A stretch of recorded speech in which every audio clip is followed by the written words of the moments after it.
오늘 말씀 느헤미야서 2장 1절부터 10절까지 교독하시겠습니다. 느헤미야서 2장 1절부터 10절까지 되겠습니다. 1절 제가 읽습니다. 아닥스사 왕 제20년 니산월에 왕 앞에 포도주가 있기로 내가 그 포도주를 왕에게 드렸는데 이전에는 내가 왕 앞에서 수심이 없었더니 왕이 내게 이르시되 내가 병이 없거늘 어찌하여 얼굴에 수심이 있느냐 이는 필연 내 마음에 근심이 있음이로다 하더라. 그때 내가 크게 두려워하여 왕께 대답하되 왕은 만세수를 하옵소서. 내 조상들의 묘실이 있는 성읍이 이제까지 황폐하고 성문이 불탔사오니 내가 어찌 얼굴에 수심이 없사오리까 하니 왕이 내게 이르시되 그러면 내가 무엇을 원하느냐 하시기로 내가 곧 하늘의 하나님께 묵도하고 왕에게 하라되 왕이 만일 좋게 여기시고 종이 왕의 목전에서 은혜를 얻었사오면 나를 유다 땅 나의 조상들의 묘실이 있는 성읍에 보내어 그 성을 건축하게 하옵소서 하였는데 그때 왕후도 왕 곁에 앉아 있었더라.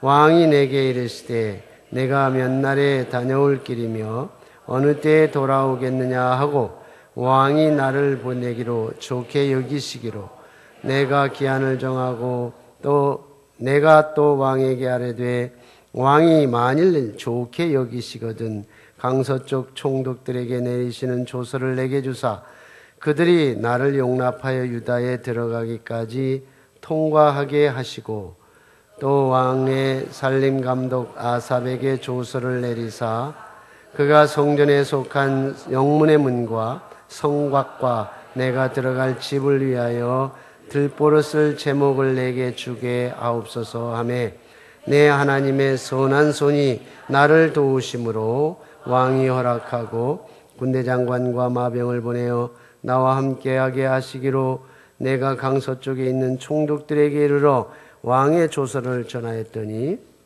오론 사람 산발랏과 종이었던 암몬 사람 도비아가 이스라엘 자손을 흥황하게 하려는 사람이 왔다 함을 듣고 심히 근심하더라. 아멘. 할렐루야. 오늘 한가위 추석 명절날, 당일날, 주일날입니다. 그렇죠? 예. 여러분 바쁘셨죠? 아침에 또 일찍 일어나서 또 대체적으로 이렇게 예배에 참석하신 여러분들은 아마 집에서 명절을 보내기니까 뭐 형제 친척들이 집에 올 수도 있고 대부분이 오실 분들이 많지 않겠나 이런 생각을 합니다. 그래서 이렇게 보니까 가족끼리 앉으신 분들이 참 많아요. 그래서 보기가 참 좋네요. 예. 여러분 좋아한다는 말이 있죠. 좋아한다라는 말이 있고 사랑한다 하는 말이 있어요. 그리고 영어로 보면 좋아한다, like 이렇게 말하고 사랑한다라는 말 때 love 이렇게 말하죠. 예. 근데 이제 like하고 love하고는 이 퀄리티가 약간 차이가 있어요. 질적인 부분에서도 상당히 차이가 있다고 생각을 합니다. 좋아한다는 것, 좋아하면 그 사람으로 인해서 내가 행복해졌으면 좋겠다 이렇게 생각을 하는 것이래요. 네, 사랑한다는 것은 그 사람이 나로 인해서 행복해졌으면 좋겠다. 여러분 나로 인해서 그대가 행복해졌으면 좋겠다. 이게 사랑의 마음이 되는 거예요. 옆에 계신 분한테 사랑합니다 이렇게 얘기해 보세요.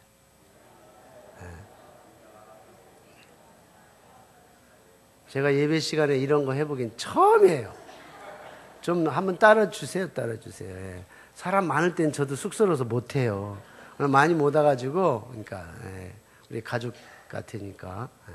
그러니까 그래서 좋아한다는 것은 상대편 때문에 내가 행복해지는 것이고 사랑한다는 개념은 나로 인해서 상대가 행복해지는 거예요. 예. 그래서 나 자신 때문에 주변에 있는 가족과 주변에 있는 성도들이 행복해질 수 있었으면 참 좋겠습니다. 그러니까 좋아한다는 말은 동기가 욕심이고 사랑한다는 말은 욕심을 포기하게 되는 거예요. 달라요. 어떤 형상은 비슷한 것 같은데 달라요. 퀄리티가 다릅니다. 만약에 지구가 멸망을 해요. 근데 지구가 멸망을 하는데 탈출할 수 있는 우주선이 있다고 할 때, 우주선이 있다고 한다면 좋아하는 사람은 내 옆자리에 태우고 싶은 마음이래요. 근데 사랑하는 사람은 내 자리를 내어주고 싶은 마음이래요. 그럼 자기는 지구에서 망해야 되는 거 아니에요? 네. 꽃을 좋아하는 사람은 꽃을 꺾지만 꽃을 사랑하는 사람은 그 꽃에 물을 준다고 합니다. 좋아하는 사람은 내 곁에 두고 싶은데 사랑하는 사람은 내가 그 사람 곁에 있고 싶어 한대. 사랑하기 때문에. 좋아하는 것은 감정의 흔들림인데 사랑한다는 것은 영혼의 떨림이라고 해요. 좋아하는 것은 앞서 걷고 있는 당신을 따라가는 것이고 사랑하는 것은 내 걸음을 당신에게 맞춰 간다 그래요. 눈높이. 좋아하는 것은 이런 글을 보고 듣게 되면 누군가가 떠오르는데 사랑하는 것은 이런 글을 보고 들으면 누군가가 눈물 날 만큼 보고 싶다 그래요. 누군가가 떠오르십니까? 누군가가 눈물 날 만큼 보고 싶습니까? 내가 like, 좋아하느냐, love, 사랑하느냐. 여러분 추석이에요. 우리의 가족을 사랑할 수 있기를 바랍니다. 우리 드림 믿음의 공동체를 사랑할 수 있기를 주님의 이름으로 축원합니다. 현직 고등학교 교사이면서도 성직자의 길을 걸어가시는 분이 계시는데 그분이 세상은 이런 지도자를 원한다라는 책을 썼어요. 그래서 이렇게 많이 있는데 몇 가지 이렇게 추려서 정리를 해보니까 리더십이라고 하는 것이 어떤 리더십이 참 훌륭한가, 어떤 리더십이 우리가 따라갈 만하고 흠모하고 세상이 바랄까, 이런 생각을 하면서 정리해 보니까 이런 거예요. 꼭 필요할 때에 적절한 방법으로 영향력을 구사하는 지도자. 엇비슷한 대답이 아니라 최상의 답을 찾아내는 지도자. 최상만 고집하는, 그러니까 최고만 고집하는 게 아니에요. 최고가 안 되면 차선도 최선으로 볼 수 있어요. 이 지혜. 너무 최고만 주장하고 이상만 주장하는 사람은 편견과 아집에 붙잡혀 있는 사람. 그런 사람은 사람들이 지도자를 원치 않아요. 사람을 움직이는데 가슴을 사용하는 지도자. 마음이 뜨거워지는 지도자. 바른 길은 알고 바른 길을 알고 그 길을 가고 그 길을 보여줄 수 있는 지도자. 사람들을 위협하거나 교묘하게 이용하지 않고 그들에게 영감을 주고 가슴에 동기를 심어주는 지도자. 이런 지도자를 기다려요. 사람들의 문제를 알고 그들의 문제를 해결하기 위해서 하나님 앞에 나아가는 지도자. 하나님 앞에 정직하게. 여론의 물결에 따라가기보다는 바른 여론을 형성하기 위해서 노력하는 지도자. 큰 일뿐만 아니라 작은 일에도 정직하게 나설 수 있는 지도자. 실패를 오히려 재기의 기회로 삼을 수 있는 넉넉한 지도자. 유행에는 상관없이 언제나 바른 방향을 제시할 수 있는 나침판 같은 지도자. 이런 지도자의 유형을 우리가 흠모하기도 하고 사모하기도 합니다. 오늘 저는 우리가 인생을 살아가면서 참 이 지도력, 리더십이 필요해요. 우리는 크리스찬은 어떤 면에서 세상의 지도자예요. 우리를 바라보면서 당신들은 어떻게 그렇게 멋진 인생을 살아갈 수 있어? 어떻게 하면 그렇게 행복할 수 있어? 그렇게 물어올 때에 우리가 충분히 대답해 줄 수 있는 마음을 준비하라고 디모데서는 말하고 있어요. 그래서 오늘 느헤미야를 통해서 우리 인생을 좀 더 효과적이고 그리고 성공적인 인생을 살아갈 수 있는 리더십을 배울 수 있다는 거예요. 지도력을 배울 수 있어요. 그 지도력을 5가지로 간단하게 정리를 해볼까 싶어요. 첫 번째 리더십은 꾸준한 기도에 있다 이렇게 말합니다. 오늘 느헤미야에서 그렇게 얘기해요.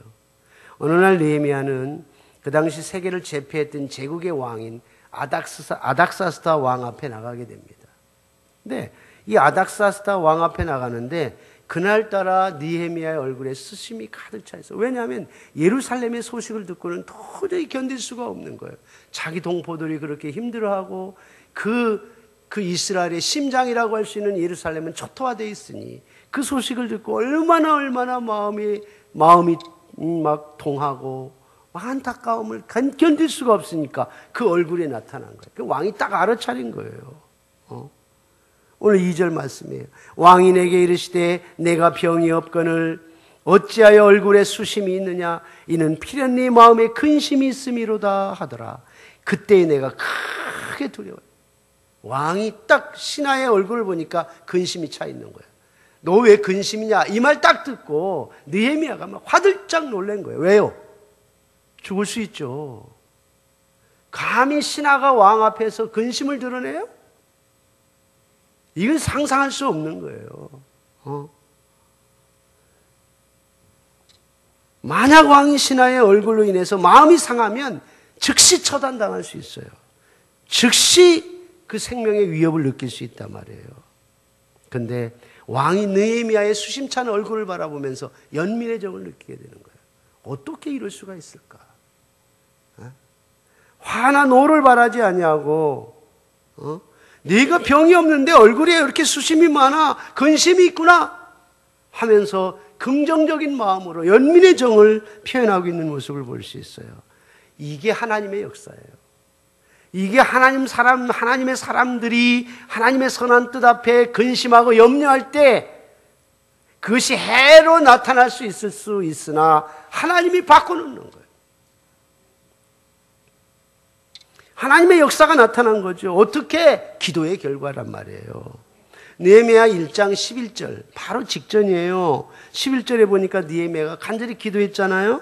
주여 구하오니 귀를 기울이사 종의 기도와 주의 이름을 경외하기를 기뻐하는 종들의 기도를 들으시고 오늘 종이 형통하여 이 사람들 앞에서 은혜를 입게 하옵소서 그랬단 말이에요. 은혜를 입게 하옵소서. 그러니까 하나님 앞에 간절히 기도한 결과가 왕 앞에 나가서 수심찬 얼굴이 왕이 봤을 때 나타난 거예요. 여러분, 기도는 결코 헛되지 않습니다.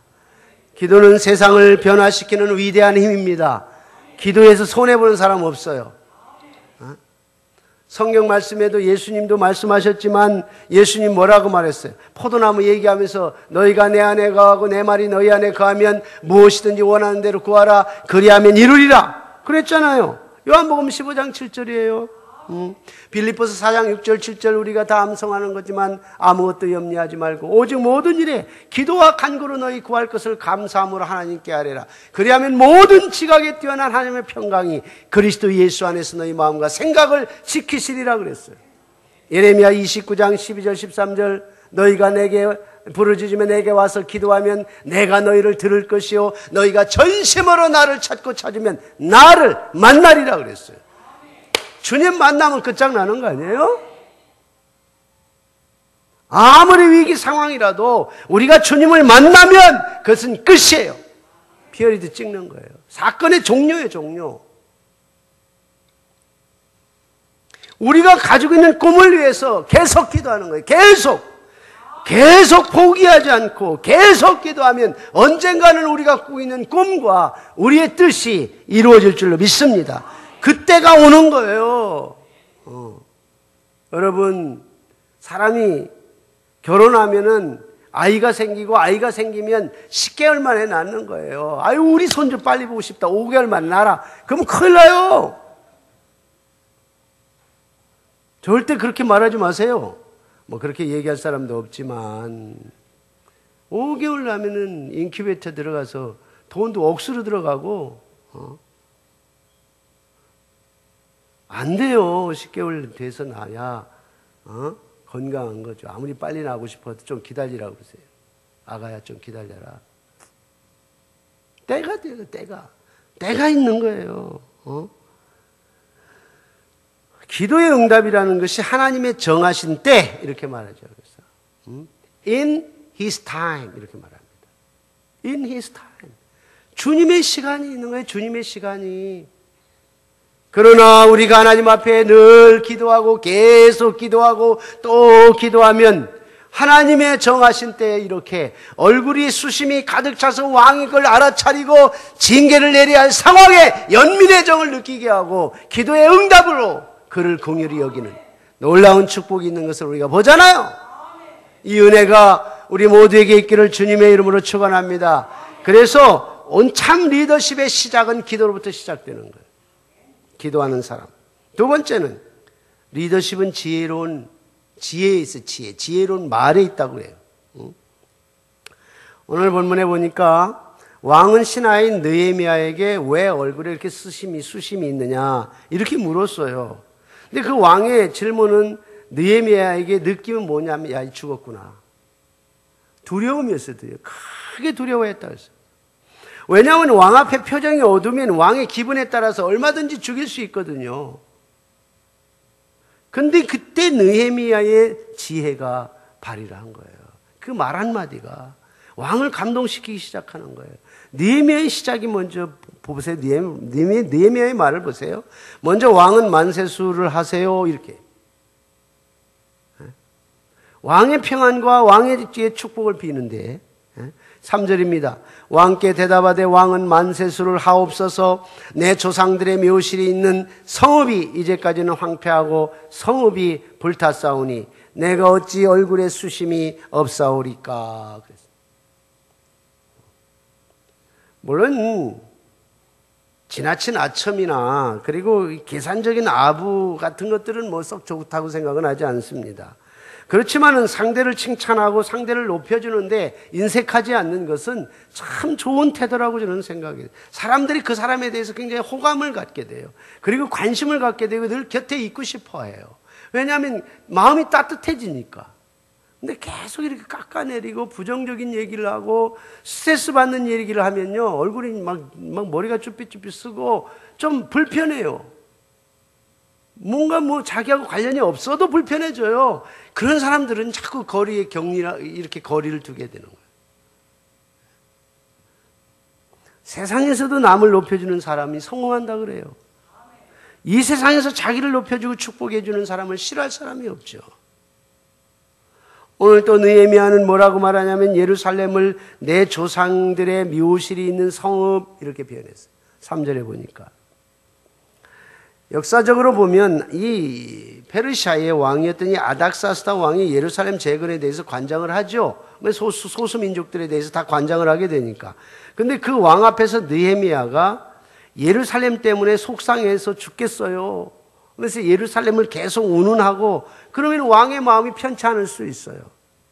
그렇게 되면 그건 분명히 불이익이 찾아오게 되지 않겠어요. 그런데 예루살렘이라는 말을 쓰질 않아요. 예루살렘이라는 지명을 바꿔서 그 뭐라고 내 조상들의 묘실이 있는 성읍, 우리 조상들이 묻혀 있는 곳 이 말. 예루살렘이라는 말을 쓰지 않고 불편하지 않게 조상들이라는 말을 써서 왕이 자존심도 상하지 않게 만들고 조상들에 대한 효심도 드러낼 수 있고 일거양득을 얻게 되는 거예요. 그래서 말 한마디라는 게 얼마나 중요한지 몰라요. 이런 지혜로운 처세가 사람들을 선한 길로 이끌어가는 거예요. 좋은 결과를 가져오도록 만들어주는 이게 과정이 될 수 있다는 거예요. 여러분, 상대편의 자존심 건드려서 좋을 게 뭐가 있어요? 상대편의 아파하는 상처나 자존심은 가급적이면 건드리지 마세요. 그건 지혜예요, 지혜. 피해가는 게 좋아요. 저도 이제 말하다가 보면은 그 사람에게 해당되는 부분이 막 떠오를 때 있어요. 아차 싶은 생각이 들어요. 피해서 가는 게 좋아요. 꼭 해야 될 일이 있으면 간접적으로 얘기하는 게 좋아요. 선한 의도를 갖고 간접적인 얘기를 하는 것이 좋습니다. 상대편의 자존심과 감정을 지켜주는 것은 지혜. 말 한마디가 충분히 그럴 수 있거든요. 그래서 말 한마디가 인생을 좌우한다 그래요. 말 한마디에 천냥빚을 갚을 수 있는 거예요. 여러분, 한 소경이 길거리에서 구걸을 하고 있었어요. 소경이니까 뭐 사람이 지나가는지 안 지나가는지 감각적으로는 알 수 있지만 볼 수가 없잖아요. 그래서 팻말에다가 뭐라고 써놨냐면 이렇게 써놨어요. 저는 앞을 볼 수 없는 소경이라서 아무것도 할 수 없습니다.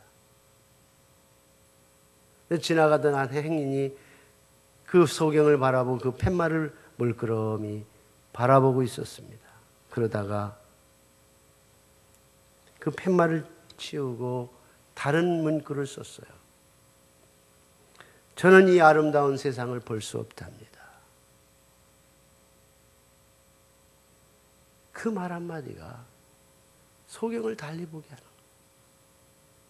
거예요. 나는 소경이라서 아무것도 할 수 없고 아무것도 볼 수 없습니다라는 그 문구 한 문장보다는 저는 이 아름다운 세상을 볼 수 없어요. 얼마나 이 표현이 달라요. 이거는 보는 사람이나 듣는 사람으로 하여금 마음을 따뜻하게 하고 아름답게 만들잖아요. 이렇게 말이라는 것이 사람을 바꿔놓을 수 있고 공동체를 바꿔놓을 수 있어요. 가장 공동체에 가장 잘 소그룹으로 모이는 곳이 사실은 교회 공동체죠. 그래서 교회 공동체 안에서 가급적이면 지체들을 세워주고 격려하고 용기를 돋은 그런 아름다운 지혜의 말을 통해서 참 훌륭한 리더십이라 그 리더십을 키워감으로 성공적인 인생을 살아갈 수 있기를 주님의 이름으로 축원합니다. 할렐루야. 자, 오늘 느헤미야의 리더십 중에 또 하나는 자기를 들이면서 나타난다는 거예요. 느헤미야의 말을 듣고 왕이 이렇게 말해요. 무엇을 원하느냐? 그때 그냥 잠깐 기도합니다. 잠깐 묵도하고 이렇게 말해요. 기도하고 난 다음에 소원을 얘기해요. 이게 2장 4절부터 기록이 되어 있어요. 왕이 내게 이르시되 그러면 내가 무엇을 원하느냐 하시기로. 내가 곧 하늘의 하나님께 묵도하고 왕에게 아뢰되 왕이 만일 좋게 여기시고 왕이 왕의 목전에서 은혜를 얻어 싸우면 나를 유다 땅 나의 조상들의 묘실이 있는 성읍에 보내어 그 성을 건축하게 하옵소서 이렇게 말합니다. 사실 느헤미야의 요청은 느헤미야의 신상에 그리 뭐 편한 선택은 아니죠. 자기가 예루살렘에 가서 그 예루살렘 성을 복구하고 뭔가 좀 이 정의감과 애국심에 이렇게 선택을 했지만 이 선택이라는 게 뭐 사실은 느헤미야 개인 신상에 썩 좋은 건 아니에요. 얼마든지 중간에 문제가 발생할 수 있고 정말 천신만고 끝에 이제 이국 땅에서 제국이 형성이 돼 왕 밑에서 고관대작의 자리를 얻고 이제는 평안한 삶을 누리는 상황인데 여기 다 쫓아버릴 수 있어요. 정말 나락으로 떨어질 수 있어요. 얼마든지. 그렇기 때문에 예루살렘 중건을 위해서 페르시아를 떠난다는 그 자체가 사실은 쉬운 게 아니에요. 떠나는 일은 고사하고 결정 자체가 정말 힘든 일이었을 거라고요. 그런데 느헤미야는 기꺼이 내려놓습니다. 자기 민족을 위해서, 자기 조상들을 위해서, 하나님 나라를 위해, 하나님의 영광을 위해서, 성전 재건과 이스라엘의 심장이었던 예루살렘 재건을 위해서 아낌없이 자기 자신을 내려놓아요. 자기 명예와 가지고 있는 권력을 그대로 내려놓았어요. 평범한 사람이든 하나님을 믿는 주님의 사람이든 가장 아름답게 보일 때가 언제일까요? 자기 자신을 드릴 때요. 자기 자신을 내려놓을 때요. 그러면 우리 드림교회 성도는 늘 드리잖아요. 드림. 제가 참 너무 마음이 흐뭇하고 좋았던 건 우리 장로님 한 분 중에 메시지를 보내면서 이름을 써고서 DREAM 이렇게 쓰셨더라고. 드림. 우리 드림교회 이름을 썼어요. DREAM. 드림. 그렇게. 그러니까 드림, 디보션. 드리는 거예요, 하나님께. 우리 교회 이름이 드린다는 말이 있고 비전이라는 의미가 담겨져 있어요. 드림이지만 이중적인 의미가 있어요. 참 좋죠? 오늘 다들 지금 붙이게 붙이고 있나 봐. 지금 머릿속에. 붙인 게 붙이고 있어요, 지금? 이거 지금 누구 친척이 와서 기다리는데 왜 목사님 설교는 끝날 생각도 안 하고 지금 3번 가는 거야, 지금. 옛날 같은 3대지 하더니 이번은 5개 대지를 하네. 통밥을 다 굴리시죠. 저도 안타까워요. 오늘 설교 짧게 하려고 했는데, 이상하게 짧게 하려고 해. 그래도 5페이지밖에 안 돼요. 다른 때는 7, 8페이지인데. 어쨌든 드림. 이 세상에서 가장 아름다운 일이 드림이에요, 드림. 하나님의 축복을 만드는 요인이 드림이에요. 할렐루야. 제가 여러 사람들을 통해서 하나님의 축복을 받았다고 하는 사람들의 원인의 99%는 드림에 있어요. 제가 생생한 예화를 일부 때는 사실을 했는데 제가 넘어갈게요. 어제 서기영 목사님 만나서 그 젊은 시절에 참 부흥회 다니면서 얘기하고 하나님의 축복과 기적을 얼마나 은혜를 주셨던지 제가 막 넋을 잃고 들었던 저 생생한 이야기를 제가 다 깨알같이 메모를 써갖고 와서 있잖아요. 식당에 가면 이렇게 네프킨 있잖아요. 메모지가 없는 거야.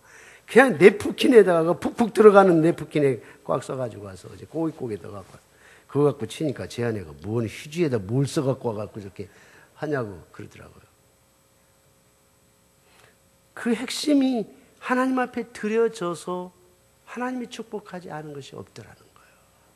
여러분, 드림은 너무너무 소중한 거예요. 이건 누구나 할 것 없이 크리스찬이라고 한다면 이 드림을 통해서 하나님께 영광이 될 수 있기를 소망합니다. 이런 얘기를 하면요. 어떤 분은 니나 잘하세요. 니나 잘하세요.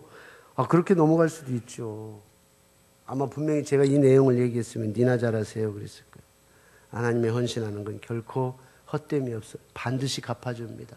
우리의 심령을 감찰하시는 우주 만물을 창조하신 하나님, 그 하나님이 우리의 헌신에 그대로 보답해 주신다는 걸 꼭 생각하세요.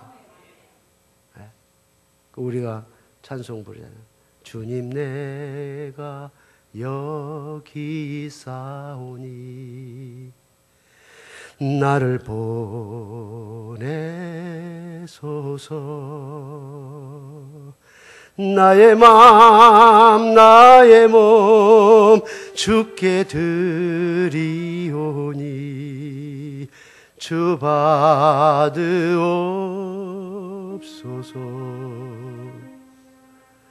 주님 내가 여기 있사오니 나를 써주소서.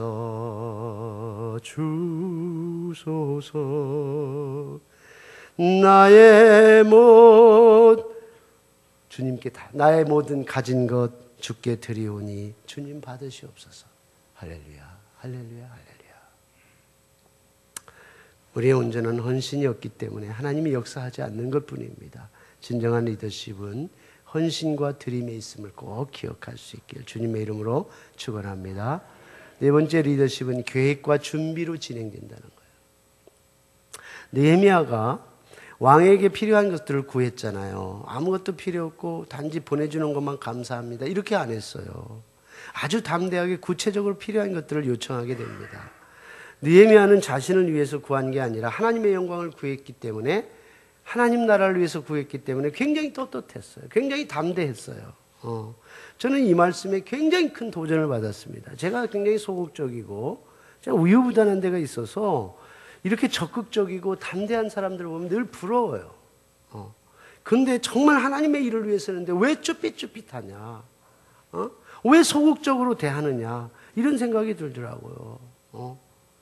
사실 우리 이제 10월 첫째 주 중에 교육자 수련회 필리핀에서 합니다.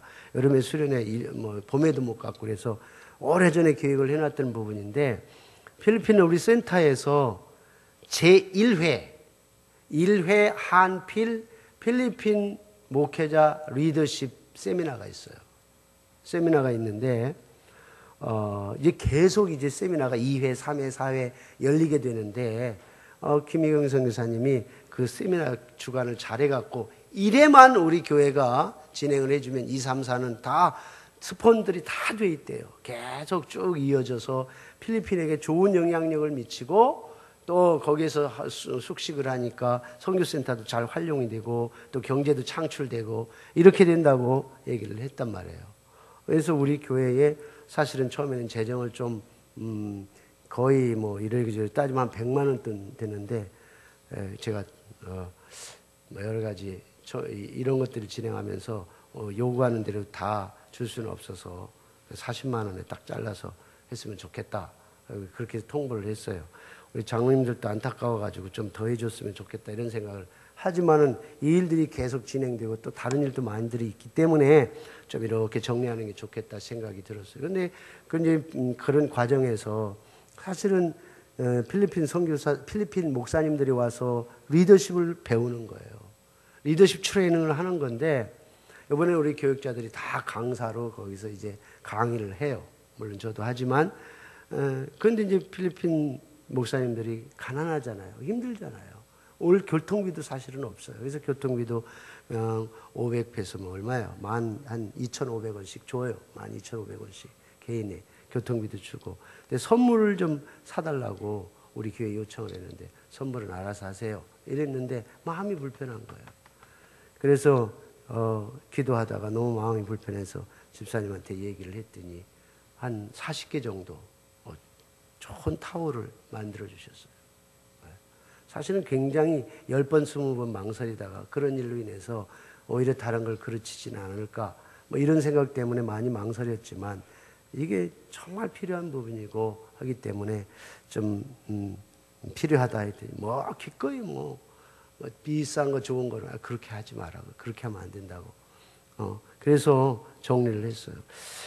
사실은 쉽지 않은 이야기지만 이것이 하나님 나라를 위해서 그리고 그의 나라를 위해서 하는 일이라고 한다면은 기꺼이 할 수 있고 오늘 느헤미야는 오늘 왕에게까지 예루살렘에 제거하는 필요한 거 이거 하나님의 뜻이라면 나를 보내주신 것이 하나님의 뜻이라면 그곳에 가서 예루살렘을 증거하는 데 있어서 필요한 목재나 또 가는 여정에 필요한 여러 가지 조서들이나 이런 증명서들도 필요한데 몽땅 해주세요. 정말 철저하게 준비하고 물론 기도하고 철저한 계획 속에서 준비하고 그리고 그 준비했으면 담대하게 이야기하는 그런 모습을 우리는 보게 되는 것입니다.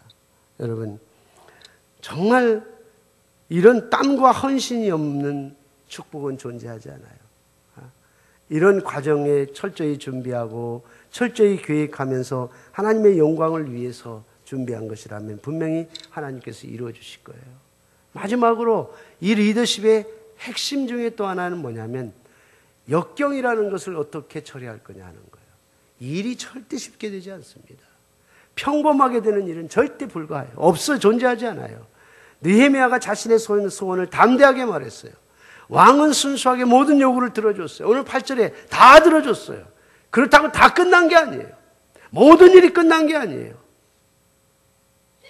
항상 일은 순조롭게 진행되는 것만은 다 아니에요.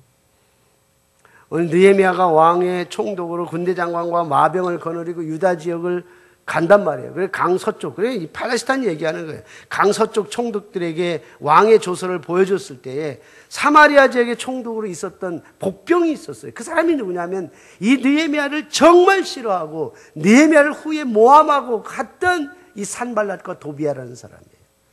아주 못된 아주 커닝한 사람, 아주 교활하기 짝이 없는 사람, 형편 거지 발사기 같은 이런 사람. 그게 딱 거느리기는 거예요.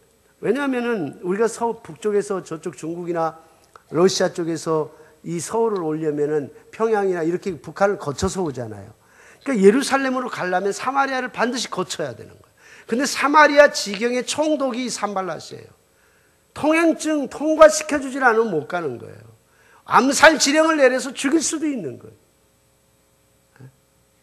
이런 복병이 있을 때에 느헤미야의 앞길을 방해하고 막았을 때에 느헤미야는 어떻게 그 역경을 잘 헤쳐나가서 그의 사명을 감당했느냐. 이게 오늘 우리의 도전이에요. 여러분 일이라는 것은 다 된 것 같지만 다 된 게 아니에요.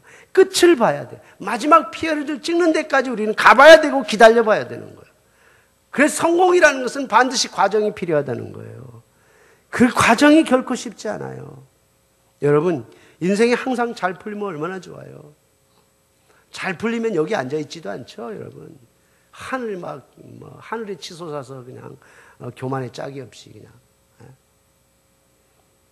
인생이 항상 잘 풀리는 게 아니에요. 지금 잘 된다고 해서 계속 잘 되는 거 아니에요. 그래도 하나님의 뜻을 굽히지 않고 포기하지 않고 하나님을 붙잡고 나가는 믿음으로 밀고 나가야 되는 거예요. 여러분, 어려워도 절대 흔들리지 마세요. 힘들어도 기도와 봉사를 포기하지 마십시오. 오히려 기도하고 오직 믿음만, 주님만 바라보면서 뜻을 품고 뜻을 향해 가는 거예요. 그럴 때 하나님께서 그 위기를 이기게 하시고 극복하게 하시면 그게 내게 면역이 되는 거예요. 그러면은 다음에는 막 쉽게 와라 또 있겠지 기다리면서 미리미리 준비하면서 갈 수 있는 거예요. 어느덧 힘든 상황을 넘어서는 순간이 우리에게 찾아오게 되고 그처럼 역경과 어려운 것들을 겪고 또 겪을 때에 어떤 상황이 와도 흔들리지 않는 세상을 변화시키는 지도자가 될 수 있는 거예요. 우리의 인생의 성공적인 사람이 될 수 있는 거예요. 여러분, 이 축복이 우리 드림 가족 모두에게 넘칠 수 있기를 주님의 이름으로 축원합니다. 할렐루야. 은혜로우신 우리 아버지 하나님 참 감사합니다. 오늘도 하나님께서 우리에게 귀한 말씀을 통하여 우리가 어떻게 하면 좀 더 말씀에 비추어 성공적인 인생을 살까, 오늘 느헤미야가 어려운 역경 속에 그의 뜻을 이루어갔던 과정들을 보며 우리가 새롭게 도전을 받습니다. 하나님, 이 말씀을 우리의 마음속에 차곡차곡 정리해 넣어서 우리의 인생도 그런 훌륭한 리더십을 통해서 꾸준히 기도하는 리더십, 그리고 지혜로운 말을 통해서, 그리고 자기의 기꺼이 드려지는 헌신과 희생을 통해서 또한 하나님 철저한 준비와 계획으로 말미암아 그리고 궁극적으로 정말 어려운 역경이 있을 때 믿음으로 주님 손 붙잡고 이김으로 인하여 우리의 인생의 성공적인 삶을 살아갈 수 있도록 복을 내려 주시옵소서. 예수 그리스도의 이름으로 기도하옵나이다. 아멘.